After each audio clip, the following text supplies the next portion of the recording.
వాడు అనాథ కాదురా. అబద్ధం చెప్పకండి సార్, వాడికి నేను తప్ప ఎవరు లేరు.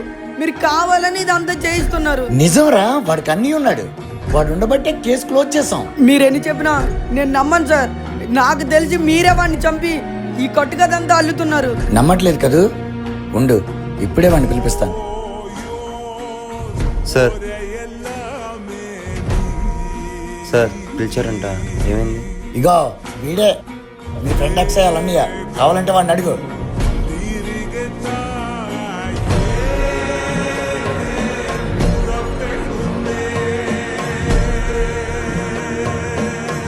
ఏం సార్, తమ్ముడి కేసు గురించేనా?